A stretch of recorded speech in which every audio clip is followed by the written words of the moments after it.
मूल फिल्म से तुलना करने में वक्त न गवाएं, बच्चों के साथ छुट्टियों में ये फिल्म देख आएं। फिल्म लिलो एंड स्टिच इसी नाम की डिज्नी की साल 2002 में आई एनिमेशन फिल्म की लाइव एक्शन रीबूट फिल्म है। ये कहानी एक अकेली बच्ची लिलो की है जो स्टिच नामक एक कुत्ते जैसे दिखने वाले परग्रही जीव को गोद ले लेती है।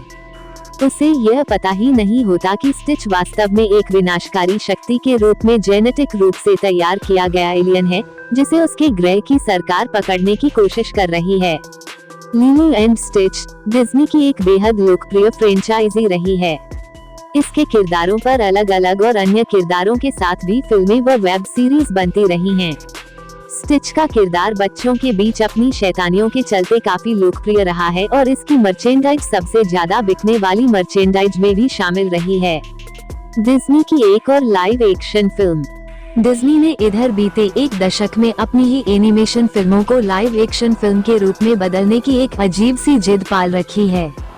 ऐसा नहीं कि इस सीरीज की सारी फिल्में ही कमजोर रही हो या दर्शकों द्वारा बिल्कुल नकार दी गई हो। आखिर क्लासिक एनिमेटेड फिल्मों को लाइव एक्शन या सीजीआई से बनाने का कुछ तो गणित रहा ही होगा।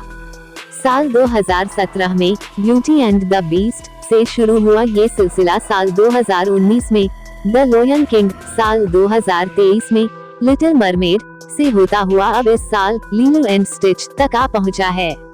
इनमें से द लायन किंग पर हाथ आजमाना सबसे सफल रहा, लेकिन फिल्म लिलो एंड स्टिच उतनी शानदार फिल्म नहीं बन पाई है।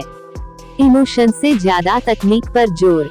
फिल्म लिलो एंड स्टिच देखने में एक तकनीकी रूप से परफेक्ट फिल्म दिख सकती है। निर्देशक डीन फ्लेशर कैंप ने इसमें भावनाएं भी कुछ वैसी ही रखने की कोशिश की हैं, जैसी कि 2002 की मूल एनिमेटेड फिल्म की थी, लेकिन बातें और करामातें दर्शकों के दिलों को सीधे छू नहीं पाती हैं। फिल्म की सबसे कमजोर कड़ी है स्टिच का नया कंप्यूटर ग्राफिक्स अवतार। मूल फिल्म में इसकी आत्मा नटखट है और फिर भी वह एक प्यारा सा झबरीला सा प्राणी नजर आता है। एल्विस प्रेस्ले का फैन ये एलियन इस बार भी उथल पुथल तो बार बार मचाता है, लेकिन दर्शकों का इन घटनाओं से वैसा जुड़ाव नहीं होता दिखता। माया किलोहा ने जीत लिया दिल। फिल्म की सबसे प्यारी बात जो है वो है लिलो की भूमिका निभा रही माया किलोहा। अपने नाम के ही अनुरूप दिखने में वह सुंदर और मासूम है, लेकिन इस किरदार में जो गुस्सा, अकेलापन और अनूठा पागलपन रहा है वही फिल्म की जान है। इस बार ये तीनों बातें दबी सी लगी, जैसे कि लिलो शरारतें भी करेगी तो अपनी बड़ी बहन नीना से पूछकर।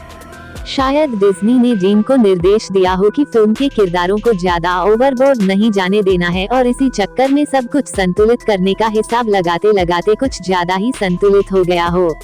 फिल्म में मूल फिल्म के अलावा भी कुछ सीन डाले गए हैं। समंदर की लहरों पर सर्फिंग वाला सीक्वेंस और अच्छा हो सकता था, लेकिन मामला वहाँ भी ज्यादा जमा नहीं। काश बरकरार रह पाए डिज्नी का ओहाना। फिल्म लिलो एंड स्टिच न तो ज्यादा यथार्थवादी होने की कोशिश करती है, न ही अपनी कल्पनाशीलता से भागती है। शायद इसी वजह से यह बाकी रीमेक्स की तुलना में ज्यादा समय टिकने वाली फिल्म है।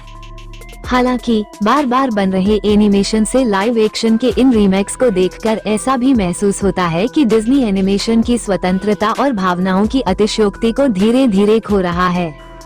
सब कुछ रियल दिखाने की होड़ में ये फिल्में सिनेमाए ओहाना यानी कि परिवार, भाव और पागलपन का संगम को समग्र रूप से दिखाने से चूक भी रही हैं। नाइजल ब्लक की सिनेमेटोग्राफी दर्शनीय है। एडम गर्स्टेल और फिलिप जे बाटल के संपादन ने फिल्म को चुस्त रखा है। कुल 108 की ये मिनट इसी के चलते बच्चों के साथ वन टाइम वॉच वाली फिल्म बनने में सफल रहती है। फिल्म में अधिकतर गाने मूल फिल्म वाले ही हैं और इसीलिए नॉस्टैल्जिया भी जगाते हैं। ऐसे ही न्यू वीडियो देखने के लिए हमारे चैनल को सब्सक्राइब करें। धन्यवाद।